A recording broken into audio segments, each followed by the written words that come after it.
Over here ain't yet though. It's all going, always go. All right. Okay. Wait. I think we live, y'all. Oh yeah.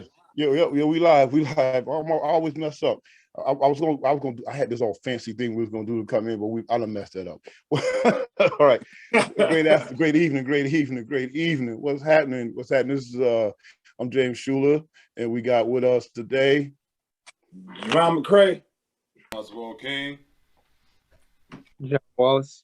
All right, and listen, we some old heads kicking with a young cat, with some young cats, so y'all. We gonna continue from last week. We got before listen, y'all.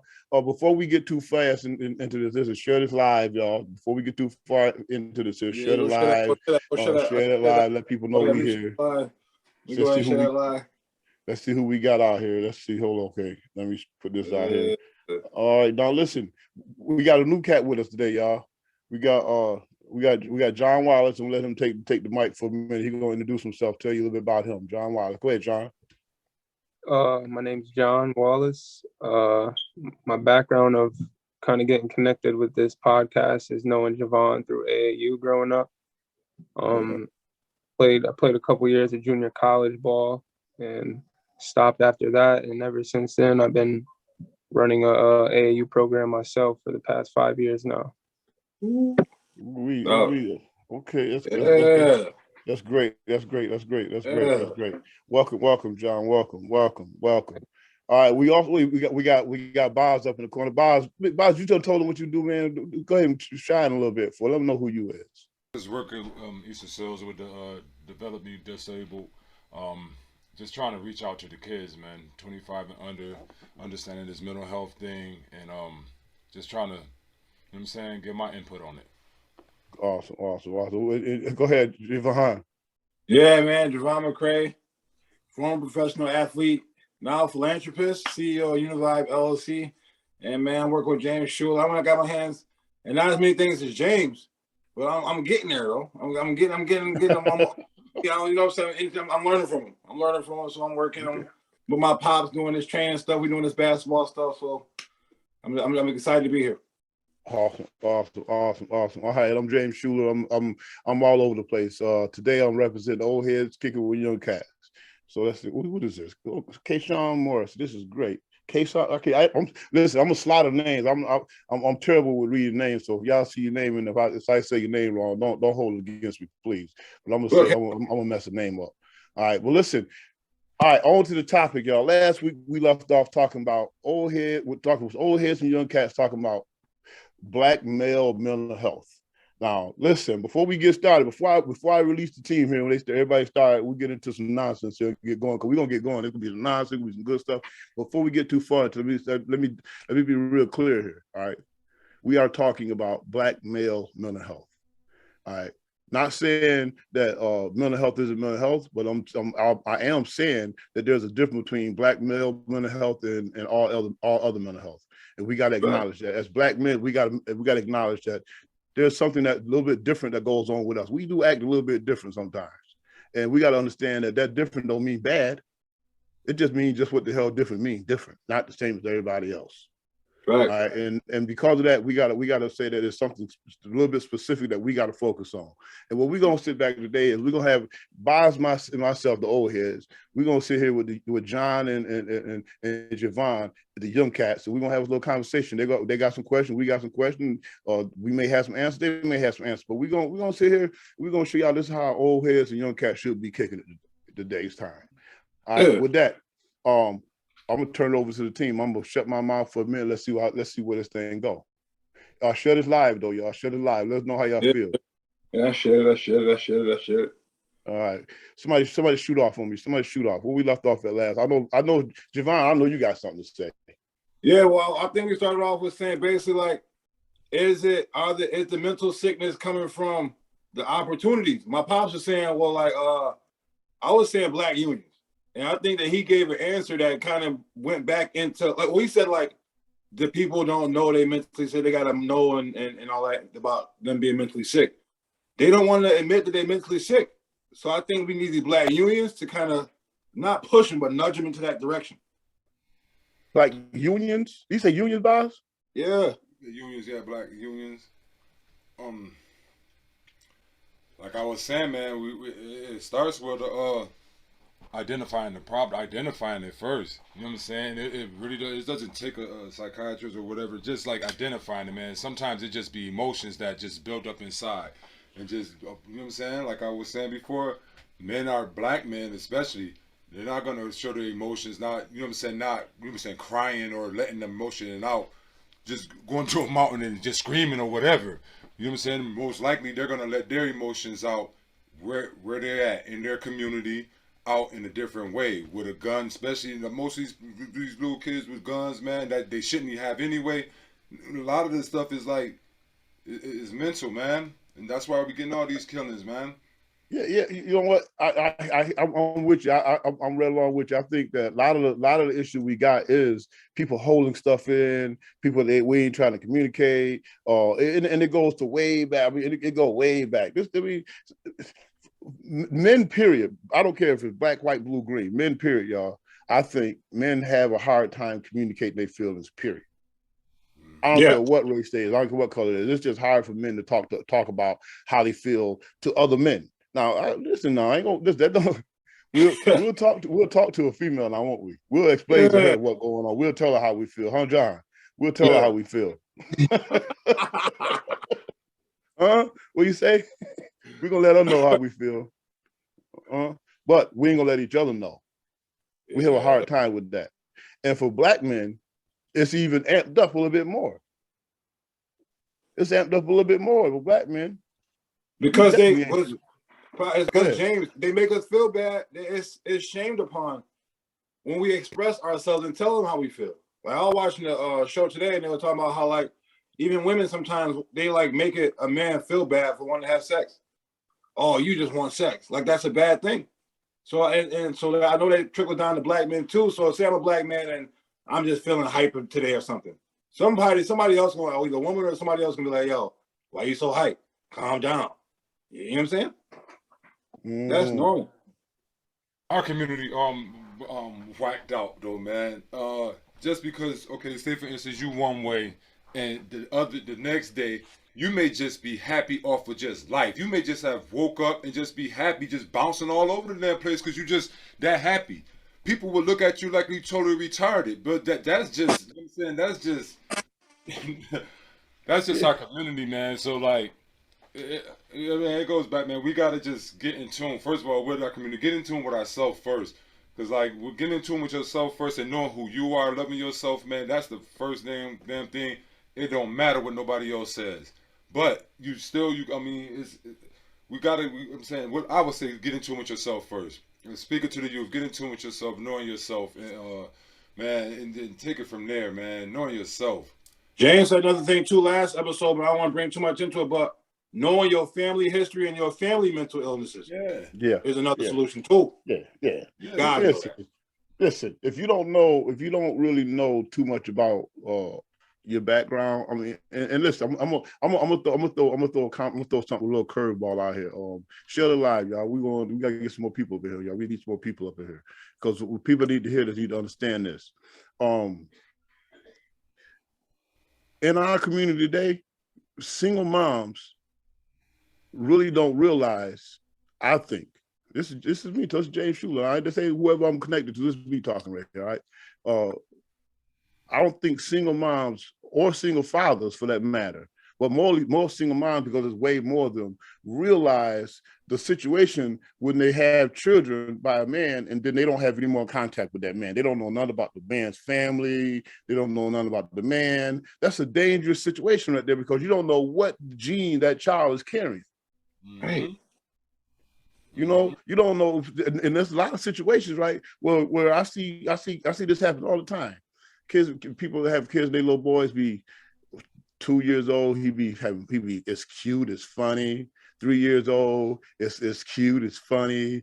4-year-old, you got to slow it down a little bit because he get a little grown, a little mannish with it. With you know what I'm saying. 5-year-old, you better stop because you got to go to you in kindergarten now. You better cut that nonsense out. Then mess around. 7 years old, like, who is this little fucker? Yeah, man. Where did he come from? Right. All of a sudden, he just flipped. That's because we don't know enough about the background of the fathers or the background of the other family or even in some cases background of our family. Yeah, like the mom that had a baby maybe had a baby in Rochester, and then want to bring the baby out to white culture and expect that baby not to go through mental trauma. Right.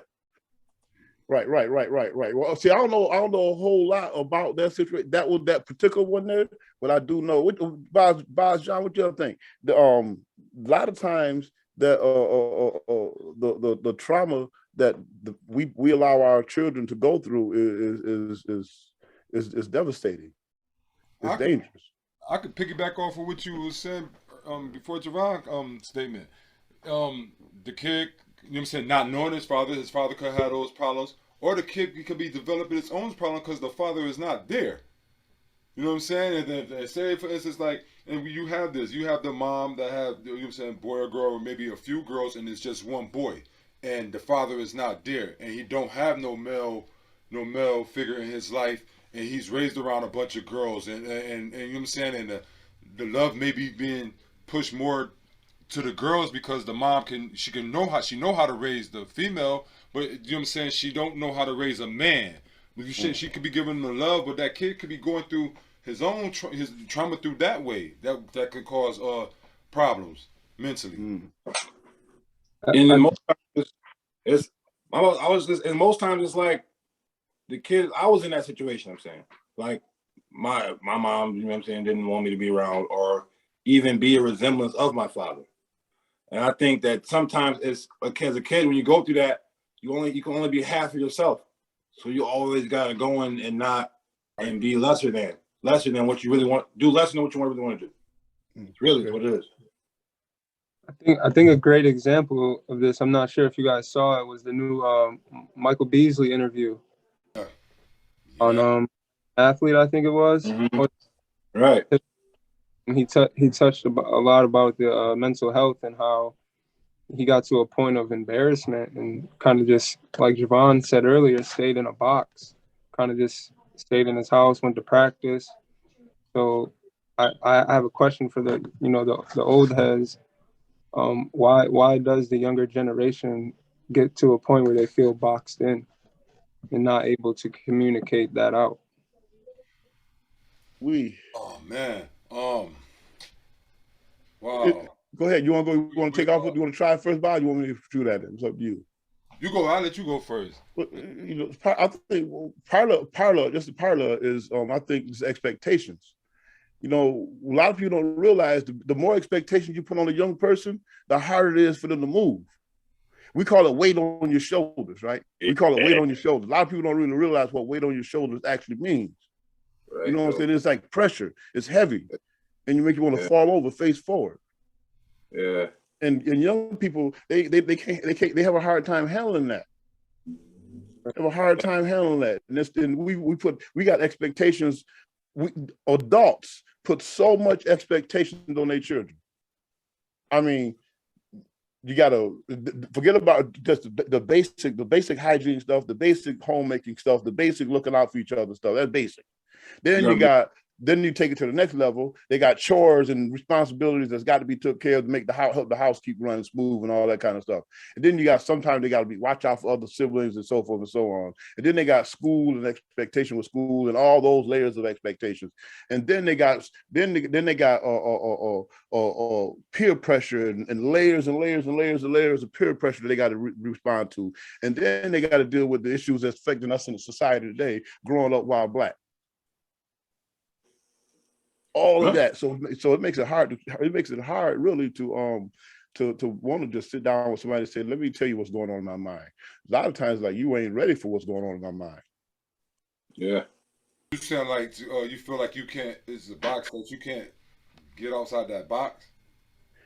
Not that you can't get outside the box. It's just that it's so much pressure on me that it's safer inside the box.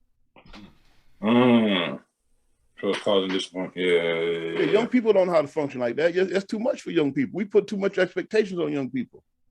Was that always a thing? Did you go through that, James? Did their parents do that to you? It was different. It was It was like different because it's not just parents. It's not just family. I mean, family. If it was just family, it would be simple. I feel like y'all generation, y'all generation is like y'all put too much pressure on yourselves now. Yeah. yeah, on that online stuff, man. Y'all put I too want much 1 million pressure followers. instead of I'm trying like to get verified. instead of like I always say like a kid should not move out like man. If you look at other coaches, man, did that kid? Oh, well, I'll just say our race, our culture, man. Graduate high school so you can go and get your own place or you know to get your own whatever. You know what I'm saying? Other cultures, man, they don't rush that kid out the house. And I think y'all do put too much pressure on yourselves of like handling, you know what I'm saying, too much. On But your hear own. me out, Pops. Is that us or is it the system like because like when we 5 years old, we go to school, we got to get grades. If you don't get the right grade, you don't go to second grade. Mm-hmm. So from get go, we already competing with like everything from the jump. Yep. I don't think. Listen, I don't think it's that type of competing. I don't think there's nothing wrong with that type of competing. But I think the problem becomes when we start competing in all those other ways where really it's all about making us feel better. Competing to know things is okay, but competing to feel better, when you competing to feel better and you lose, you don't feel better. You feel worse. But I'm saying that can come from also, if I'm over here competing, I'm probably gonna compete over here too. I go get this, if I get an 85 for my test, my friend got an 87, I'm gonna be like, some kids gonna be like, man. Yeah. And I think that trickles to everything else too. That definitely, that's another contributor. That's another contributor. But those are contributors that's always been there. Well, not always, but they've been there for a while. But that's a healthy competition type thing. Now add TikTok on top of that. Bam. That's sometimes, you know, now add sports on top of TikTok. Oh, we lost John Froze. Yeah, right. That's what's getting us. That's what's all the pressure coming from. I gotta get TikTok followers. I gotta score 30 in this game. My mom gotta not be mad at me. And I gotta get good grades. Right. Yeah, I think that's putting too much pressure on yourself. I mean, the grades. and I gotta look fly. Yeah, right. Gotta look good. New Jordans. Gotta have 4 or 5 girls. Yeah, man, it's too much. I'm telling you. Yeah. It's too I much. gotta look fly. My hair got to be fly, or it got to be stylish, or I got to have my own swag. Yeah. And as you get older, you just keep growing. I need a new car. I need to have the newest car. More money than my friend. And that's where it gets unhealthy because you don't want to be my age still out here in competition with another man, though. Yeah. If I'm gonna compete against somebody, I want to compete against somebody that got millions, so I can be in that kind of lane. You know what I'm saying? I want to be in that kind of lane. Yo, let me ask you. Can I ask y'all young cats a question? Yeah. I don't care. John, you or both of y'all. How do y'all feel when y'all see cats, old heads that y'all know is old heads, for real old heads, and they out in the same venue doing the same things as y'all are doing? You go first, John. Men, I'm talking about men. I'm talking about black men. I'm not talking about white or women or young. I'm talking about old, gray-headed, bald-headed, clean face shade because they so gray they don't want no hair to show even on their eyebrows. Great. Right. They in the club with dressed like you, acting like you, drinking like you, but you know they're your granddaddy age. How y'all be feeling about that? I mean, personally, honestly, it makes me feel like I don't want to be in that. I get to that age. Try to learn from someone else's mistakes, I guess. But as far as seeing someone that old in a bar or out in a area with people my age, just makes me wonder what they're really going through or what their goal of the night is. Oh, what you mean? Go ahead, boss. They're in their second or third childhood, and they honestly, you have the men out there they're competing with the young cats, man. Yeah, they really are. I mean, I look at it as like Maybe that man, he didn't go through, like when he was younger, he wasn't at the club. Maybe he did some time, maybe something happened when he was younger, so now he trying to live it up. I don't know. So he trying to relive it. He trying to relive his life. Yeah, but those dudes, you never really can't get no information from him. Like he can ask you some questions. He never give us no good answers. He didn't do it, okay. But the thing is, why be in the young cats bars? You got older cats. You got 30+ clubs, and you know what I'm saying, stuff like where older. You know what I'm saying, your generation of people. Why be at where the young cats at? That younger women there. Huh? Yeah, younger women. Ain't no, you know what I mean? As a man, you know how it is. Now, listen. I'm gonna say now. Not everybody in that scene is like that, right? Yeah. Yeah. There's some old cats that just they just ain't realized that they grown up yet. That's a fact, dude. It's a mental illness. They ain't woke up to it yet. All right. Now, we got a couple of comments. Let's see. Morgan said they trying to keep up with the Joneses, and let's see. I hear that, Morgan. Listen, Morgan, you may be on to something because keeping up with the Joneses, that's the way to go. That's been around for a long time. They ain't just make the song up for no reason.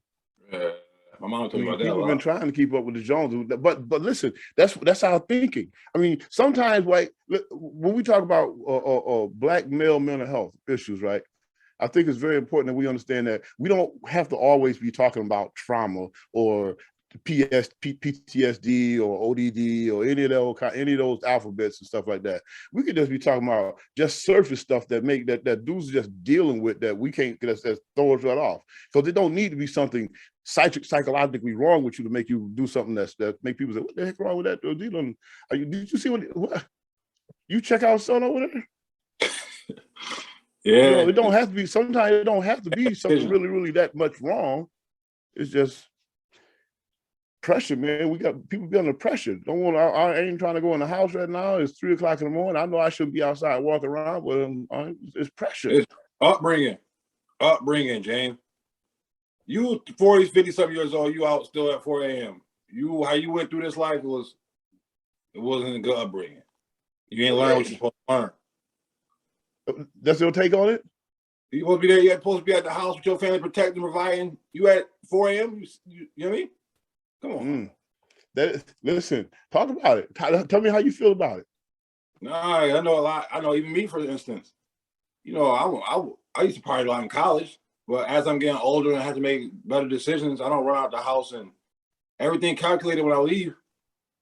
So because I know I got a responsibility at the house, sons and all types of stuff. So if you 60 something, you old 40, you grazed, you haven't learned that part. It's upbringing. It's 60 something. 50, 60. Man, listen. Nobody on somebody 60 something out just chilling. I know some 50s. I know some 50s, and you know what I'm saying, my age, 40, you know what I'm saying, 47 in their 50s that's still doing like, yeah, man, you tripping. But they doing it. Occasionally it's fine. That's not no upbringing. That's mental health. Your upbringing, when you turn 20 something, man, like when you was in your 20s, your upbringing, like what your mom and them taught you, that should have left you at 20 something. If you 60 something, chilling in you shouldn't even be 60 in no club. You should barely even be in a bar. You know what I'm saying? So if you 60 something still out here chilling, man, that's mental. That's definitely mental health. And to be honest with you, we can walk up, you can film up Hudson. That is really happening. They chilling on the block. I don't know if in today's time, that's a problem. Yeah. In yesterday's they was doing that. But Morgan said, "No, some older people just living life because they are able to." Yeah, some. Chilling on the block. Excuse me. What did she say? She said, "Nah, some older people just living life because they're able. They're just living life because they're able." Chilling on the block. Yeah, they ain't nothing wrong with them. It's just 3 o'clock in the morning. They feel like going down by the store, hanging out. Nah, yeah. With the way I know nobody should be on Hudson 3, 4 in the morning. They chilling. Anything can happen, man. Ain't no damn way. Huh? After you turn like 30 something plus, especially though, you ain't changing your ways. I'm in a bar when I'm 35, 40, I'm always there.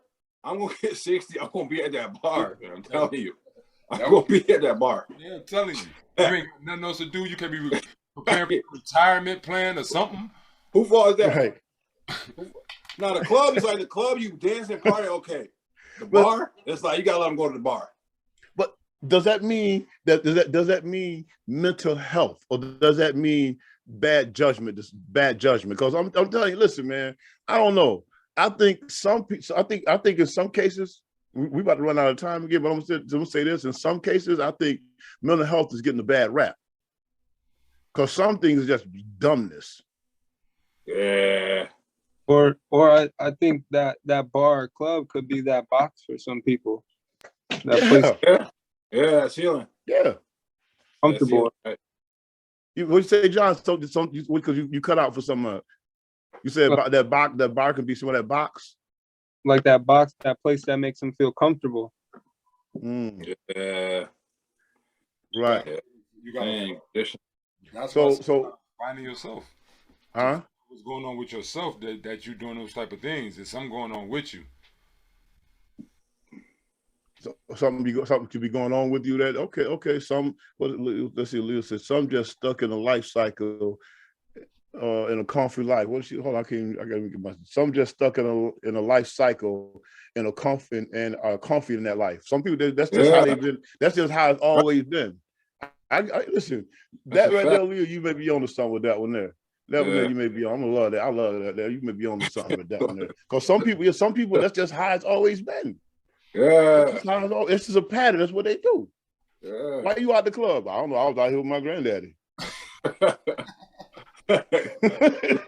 All right, I get it. Sometimes they just comfortable in a cycle where I want to stay stuck. But listen, young cats though, I'm not trying to get stuck in that cycle. Right. Yeah. Don't try to get stuck in that cycle they talking about. What's some of the things you think that can help us not be in that cycle? Like you said already though. Y'all doing it. Pay attention. Yeah. But y'all pay attention. Y'all kind of already doing it, man. Y'all helping others, like basketball, helping others, man. Like getting out, man. Staying active, staying doing something. You know what I'm saying? Just stay doing like something to help your community. All right. What about a boy? Okay, I went to high school. I don't really got no skills like that. I don't know what I want to do. Maybe I got a little substance issue. What do I do? How do I get out of that hole? Type. You know what I'm saying? That's the ones at the bar. Okay, see, you got to understand now. The catch to it that you said substance issue. You said substance issue, all right? Substance issue, you can't come out that situation like that. You got to be helped out. You got to seek help. You got to get help out. You can't just come out of that situation because something's holding you in it. So that means I got to go talk to somebody, right? No, not that. No, you got to be willing to listen. Oh, okay. See, because remember, you stuck in a hole. A substance issue is like you in a hole, and the substance got you connected and held in the bottom of that hole. You want to come out of that hole. You know you shouldn't be in that hole, but for some reason that's unbeknownst to you, you can't get out that hole. Mm-hmm. So therefore, what you got to be willing to do is let somebody help you out. Now, and the person that's trying to help you out that hole, they got to understand that you are trying to get back in that hole. Yeah, that's all you can get right back. They need to understand that first and foremost that you're trying to get back in that hole because that's where that substance at. But listen, that's a whole nother topic though. That's a whole nother topic, substance abuse. Mm-hmm. You might be next week, man. That's a whole nother topic, yeah, substance abuse. Because listen here, man. Next week, man. Shoot. I don't know, man. It's all types of substances out there today. I remember it was just a few substances. I went to the penitentiary, came back, and I don't know, everybody went to chemistry school. I was like, what the heck happened here? I went in, there was either on some crack, smoking some weed, or maybe do some dope, or some speed, or some old crazy stuff like that. Some people had some dust here and there. Shoot, I came back, they got Skittles. I said, what the heck is a Skittles? He's on everything. But listen, y'all, we're going to talk about that next week. We'll talk about that next week. What y'all think? We're going to talk about substance abuse next week. Yeah, I like that, yeah. Blackmail, substance abuse. Yes, that's a big issue. That's holding us back. We're gonna ask a question. All right, we'll ask a question. Why black men have a problem with gin? Snoop.